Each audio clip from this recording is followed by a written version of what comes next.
আমাদের জন্য এনে দেয় নতুন আশা, নতুন জীবন।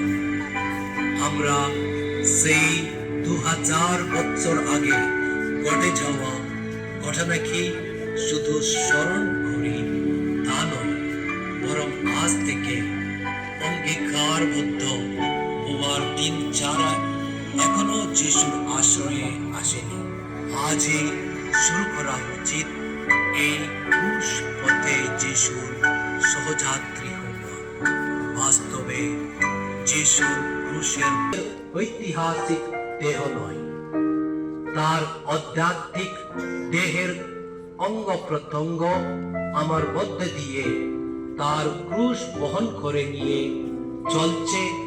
তাই আপনার মধ্যে দিয়ে যিশু তার আধ্যাত্মিক ক্রুশ বহন করেছেন। প্রতি শুক্রবার ক্রুশের পথে আপনারা যোগদান করে নিজেকে যিশুর যন্ত্রণা ভোগের সঙ্গে যুক্ত করেছেন, কিন্তু প্রার্থনা উচ্চারণ করে যিশুর মর্ম বেদনার কথা ভেবে করে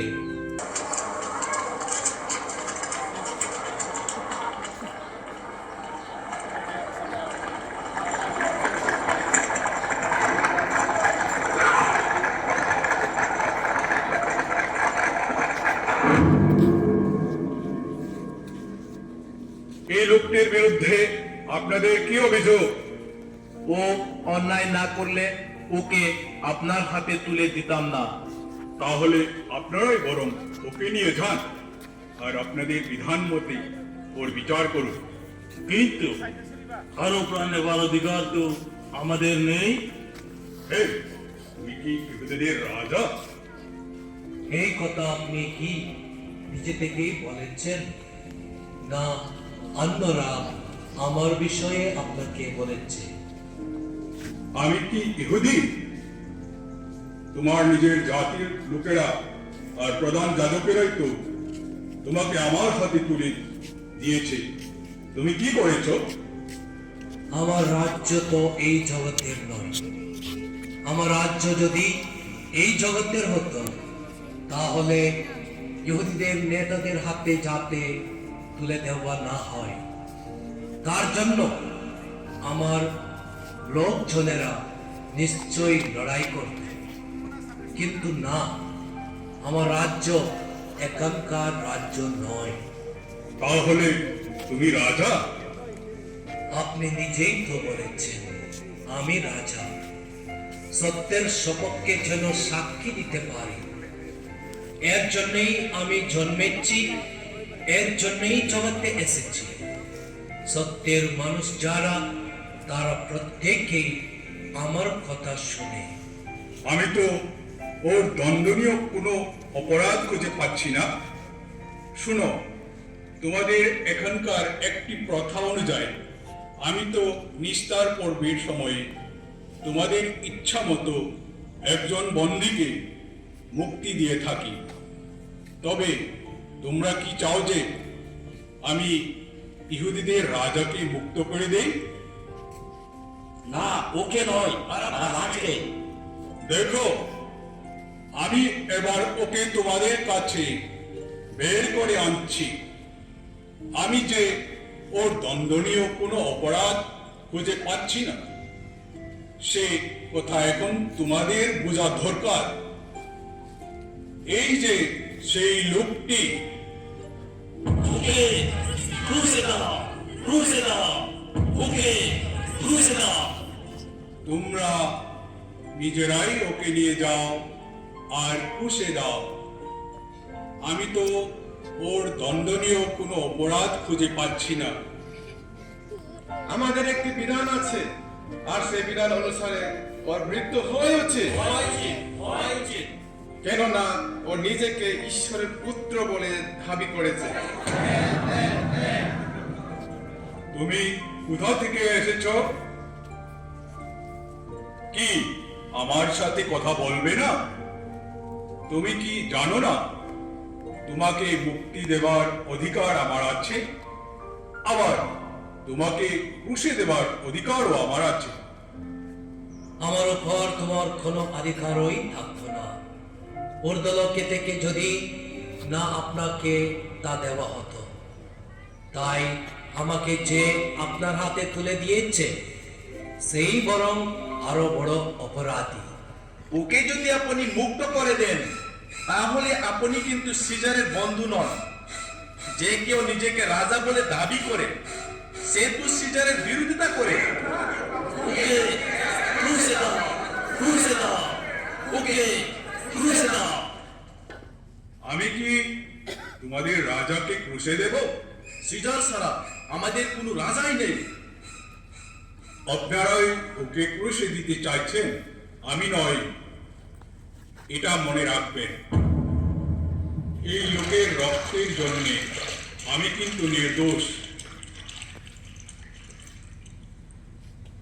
তোমরাই ওকে নিয়ে যাও আর ক্রুশে দাও। ও রক্তপাতের ব্যাপারে আমরা আর আমাদের সন্তানেরাই দায়ী রইল।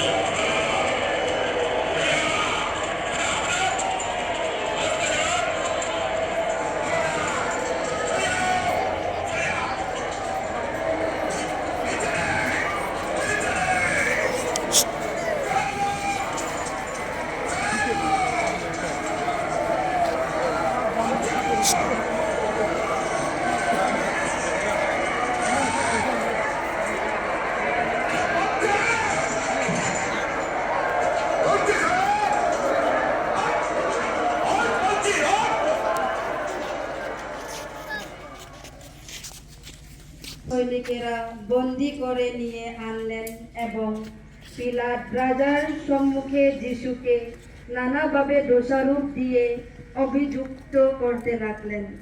তাহাতে পিলাত যিশুর বিচার করলেন বটে, কিন্তু যিশুর কোনো দোষ খুঁজে পেলেন না। তথাপি জনতার ক্রুশে দাও চিৎকারে এবং নিজের মান রক্ষার্থে নির্দোষ যিশুকে নিষ্ঠুর সৈন্যদের হাতে সঁপে দিলেন। সৈন্যরা যিশুকে নিয়ে নির্মমভাবে নির্যাতন, লাঞ্ছনা, অপমান করলেন ও কষাঘাত করলেন। কিন্তু প্রভু যিশু ওই নিদারুণ অপমান ও লাঞ্ছনা নীরবে সহ্য করলেন। প্রিয়জনেরা, আসুন বর্তমানের বাস্তব চিত্রগুলি ধ্যান করি।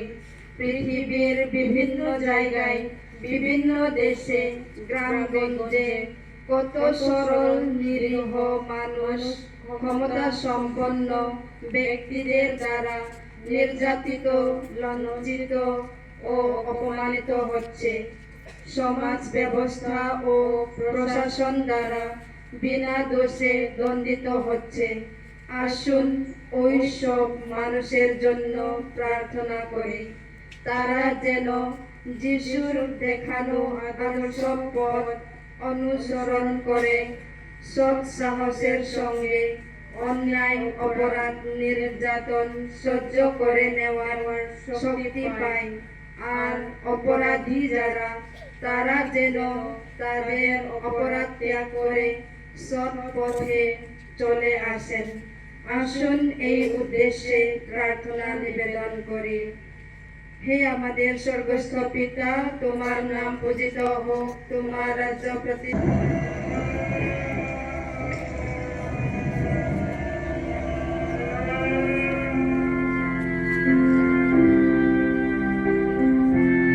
নমস্কার ইহুদিরা।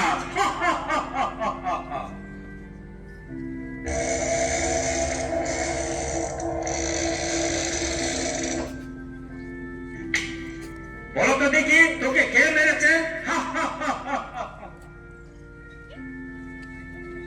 এই, এখন ওকে চাবুক মারতে মারতে ওই কালবারি পাহাড়ে নিয়ে চলো।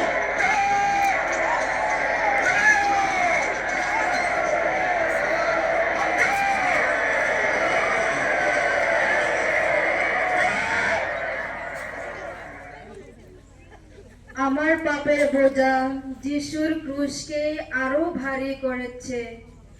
আমার মুক্তির জন্যই যিশু স্বেচ্ছায় সেই ভারী ক্রুশ কাঁধে নিয়ে দুর্গম কালভারি পথে অগ্রসর হলেন। প্রিয়জনেরা, প্রভু যিশুর কাঁধে নিষ্ঠুর সৈন্যরা ভারী ক্রুশ তুলে দিয়েছেন। এই ভারী ক্রুশ বহন করে কালভারির পথে নিজের মৃত্যুর জন্য এই ক্রুশ বহন, এই ক্রুশ কি সত্য? এটা আমাদের ওই অন্যায়ের ক্রুশ, সমগ্র মানব জাতির পাপের প্রায়শ্চিত্তের ক্রুশ।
আমি আর পারছি না।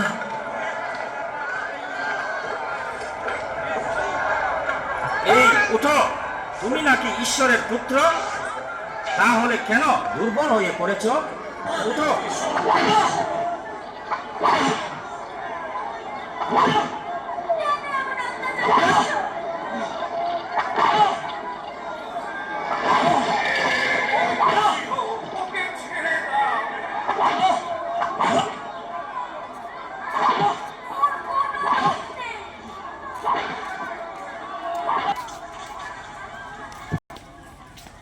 সৈন্যরা যিশুকে অনেক চাবুক মেরেছিল, তার মাথায় কাঁটার মুকুট পরিয়ে দিয়েছিল, তাহাতে তার শরীর থেকে এতই রক্ত ঝরে পড়েছিল এবং ভীষণ দুর্বল হয়েছিল।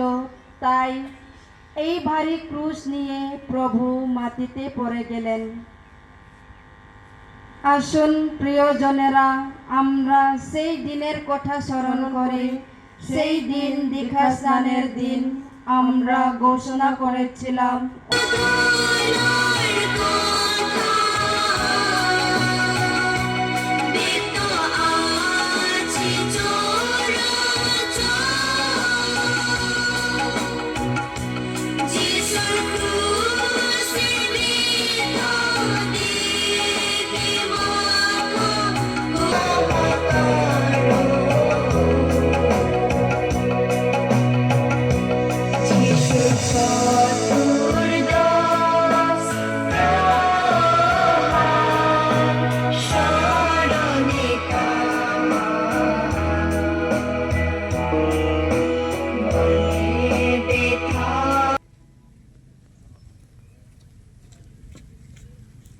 চতুর্থ স্থান, মাতার সাথে যিশুর সাক্ষাৎ। হে প্রভু, আমরা তোমাকে পূজা করি ও ধন্যবাদ দিই, কারণ তুমি তোমার পবিত্র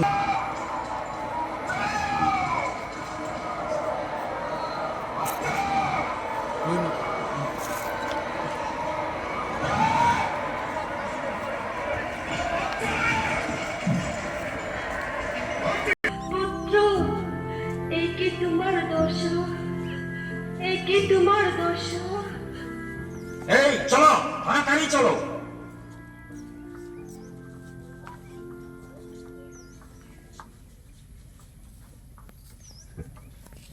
এই শোচনীয় সময়ে যখন মাতা মারিয়া তার প্রিয় পুত্র যিশুকে কালভারি যাবার পথে এই নিষ্ঠুর লোকদের দ্বারা নির্যাতিত হতে দেখলেন, তখন কষ্টে তার মুখ যেন ফেটে যায়।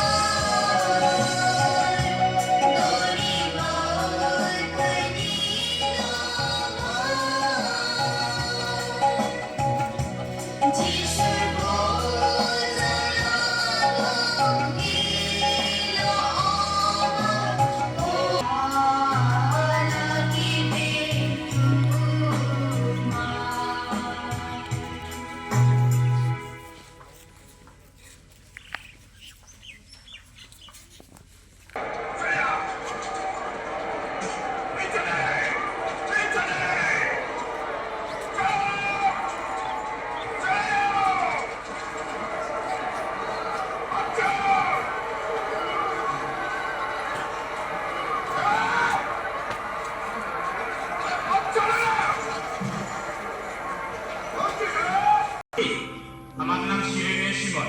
এই এসো, ওকে ক্রুশ বহন করতে সাহায্য করো।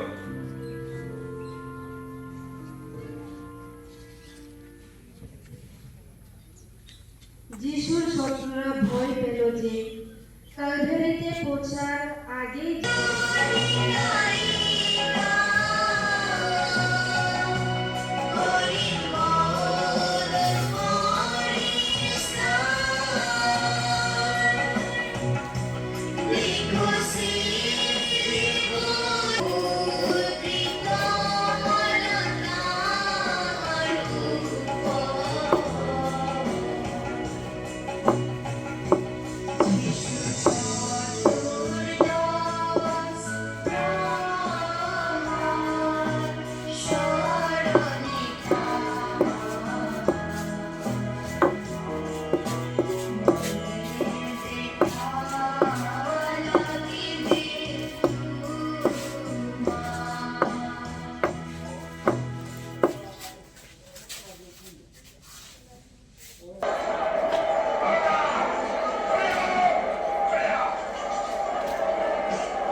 আমাদের এই জীবন যাত্রা পথে কত প্রলোভন, শয়তানের মিথ্যা আশ্বাস, জগতের মোহ, ক্ষণিকের মানসিক শোক, সংসারের দুশ্চিন্তা, উচ্চ স্থানে অবস্থান করার পরেও স্বার্থপরতা এসে পথভ্রষ্ট করে ও আমাদের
সপ্তম স্থান।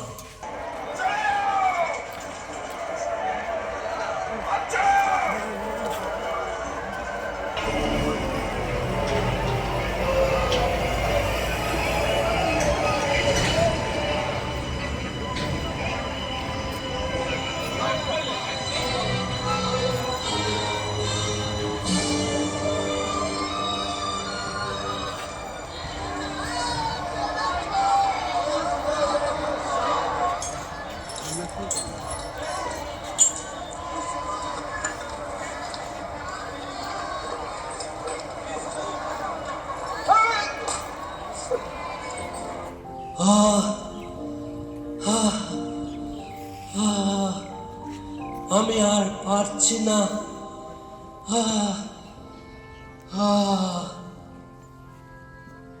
উঠো উঠো, তুমি নাকি রাজা? মন্দির ধ্বংস করে 3 দিনের মধ্যে গড়ে তুলতে পারে, তবে কেন এত এখন শক্তিহীন? উঠো, তাড়াতাড়ি চলো।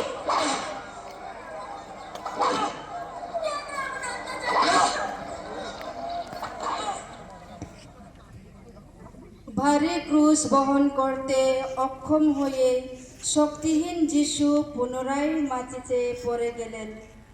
এই দ্বিতীয় করে নিয়েছ, তা আমারই বহন করার উচিত ছিল, কেননা সেই ভারী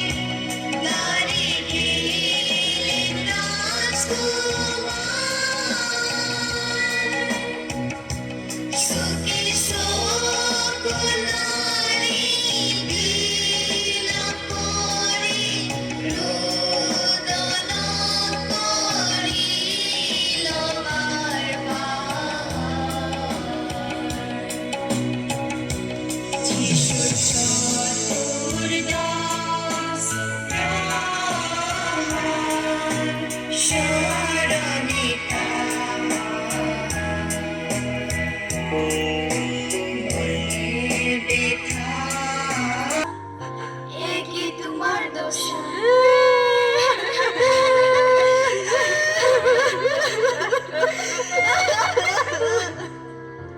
হে জেরুজালেমের মহিলাগণ, আমার জন্য না কেঁদে নিজেদের পাপের জন্য কাঁদো।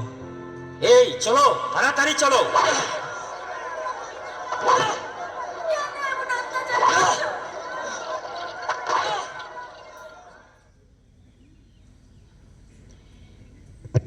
হে জেরুসালেমের কন্যাগণ, আমার কথা ভেবে চোখের জল ফেলো না, বরং নিজেদের কথা ভেবে, নিজেদের সন্তানদের কথা ভেবেই চোখের জল ফেলো।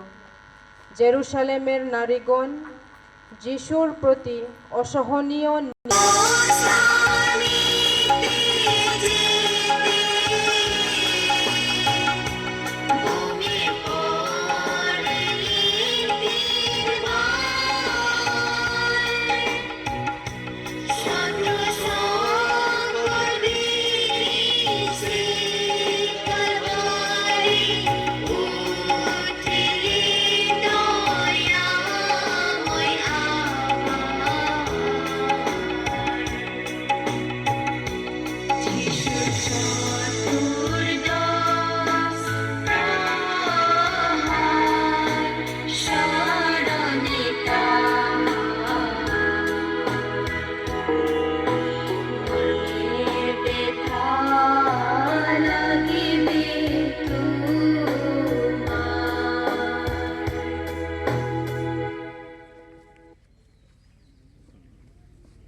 নবম স্থান, যিশুর তৃতীয় পতন।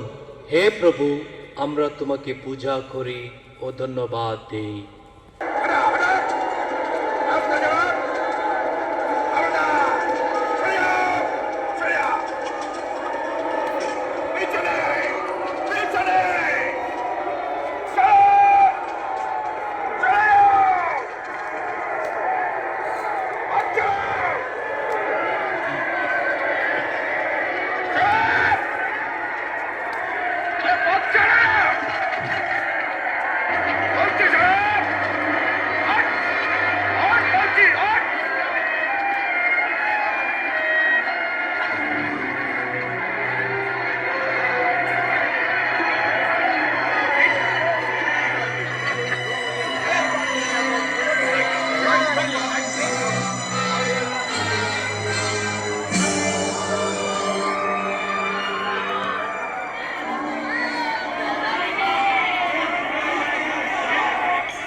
যিশুর শরীরে আর শক্তি নেই, তিনি তলতে তলতে যাচ্ছেন। সমগ্র জগতের পাপের ভার নিজ কন্দে তুলে নিয়ে প্রভু কালভারি পথের যাত্রায় আবার পতিত হলেন। ইহা তাহার তৃতীয় পতন। আমার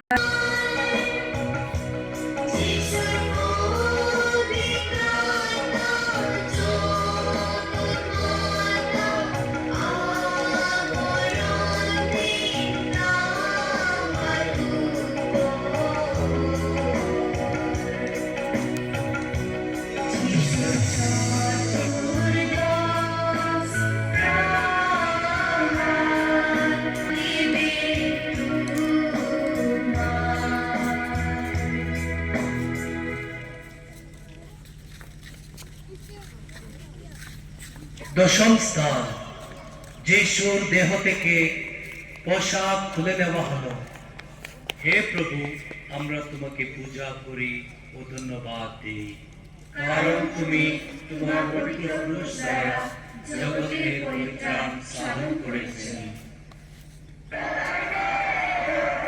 এই ওর কাঁধ থেকে ক্রুশ সরিয়ে ফেলো।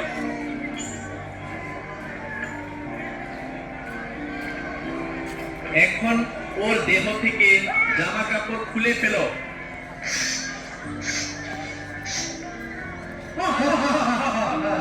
কি মজা!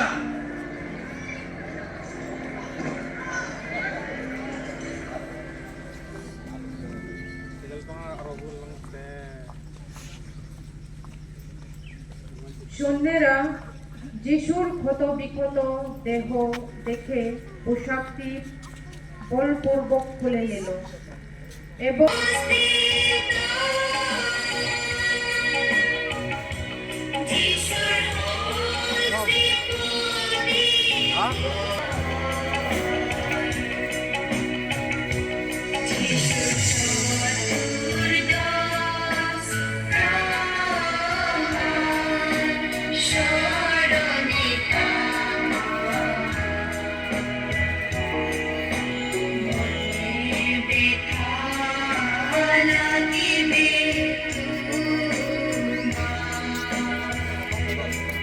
দেখো দেখো কেমন মজা।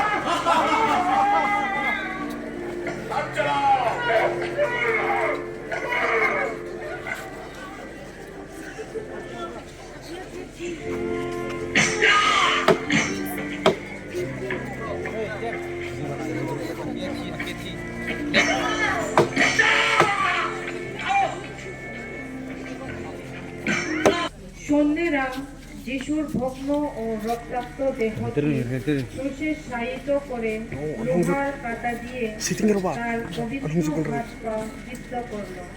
এতে প্রভুর কি নিদারুণ যন্ত্রণা ভোগ করতে হলো।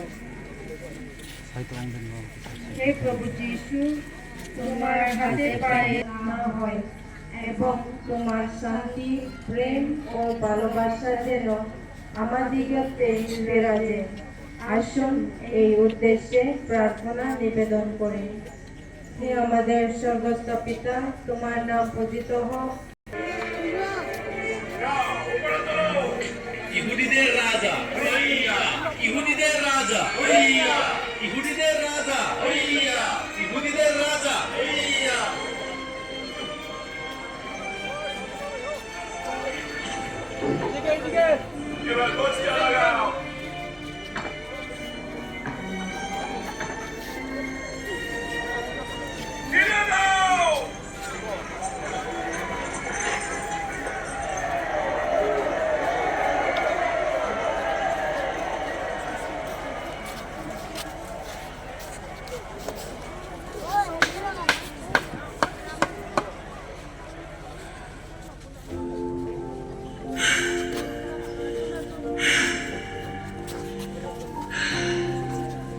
পিতা, এদের ক্ষমা করো, এরা যে কি করছে তা জানে না। এ অন্যদের বাঁচায় অথচ নিজেকেই বাঁচাতে পারছে না। ক্ষমতা থাকলে নিজেকে বাঁচাও, ক্রুশ থেকে নেমে এসো, এবার একটি অলৌকিক কাজ করে দেখাও।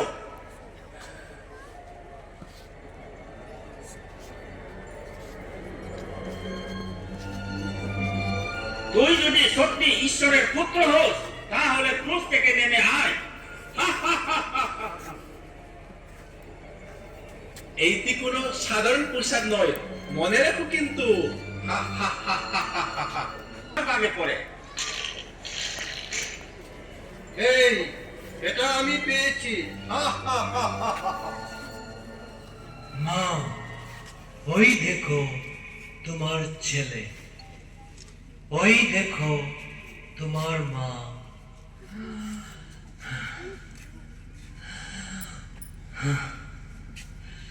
আমার তেষ্টা পেয়েছে।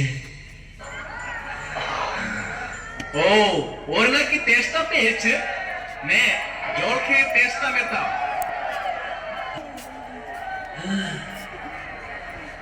সমস্তই সমাপ্ত হলো।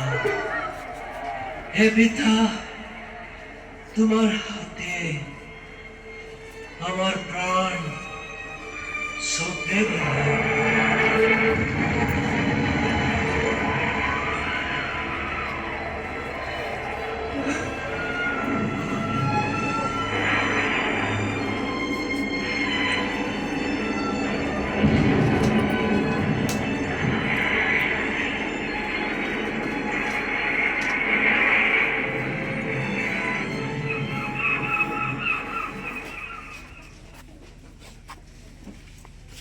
প্রভু যীশু আমাদের মুক্তি দিতে এইভাবে ক্রুশে 3 ঘন্টা লম্বমান হয়ে অনেক যন্ত্রণা ভোগ করে শেষে প্রাণ ত্যাগ করলেন।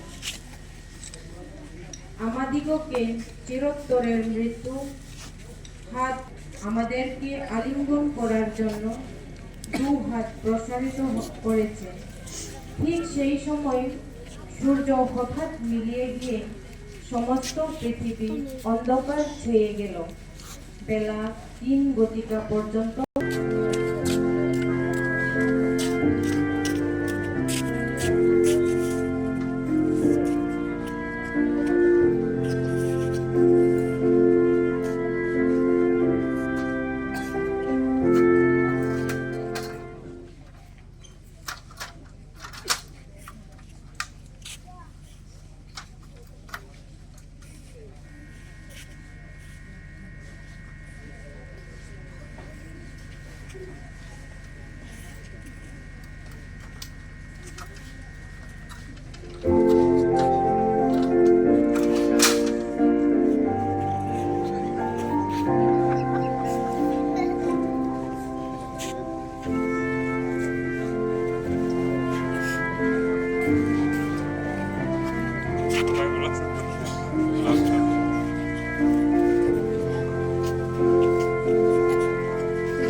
তার আদরের পুত্রের ম্লান রক্তাক্ত ও প্রাণহীন দেহ তুলে নিয়ে অতল শোক সাগরে নিমগ্ন হলেন।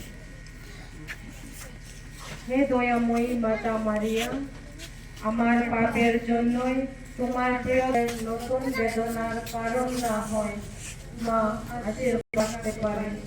মা আরো আশীর্বাদ যাচনা করি, আমার প্রতিবেশীর দুঃখের কারণ যেন না হয়, এমনকি আমার শত্রুর জন্যও নয়। আসুন এই উদ্দেশ্যে প্রার্থনা নিবেদন করে। হে আমাদের স্বর্গস্থ পিতা,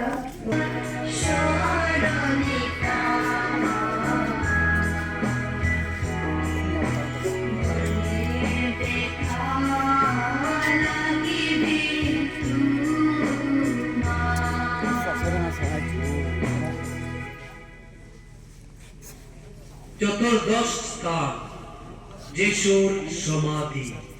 হে প্রভু, আমরা তোমাকে পূজা করি ও ধন্যবাদ দিই, কারণ তুমি তোমার পবিত্র ক্রুশ দ্বারা জগতের পরিত্রাণ সাধন করেছেন।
আদিবাসী যোসেফ ও নিকটে সাহস করে পিলাতের নিকট যিশুর মৃত্যু দেহ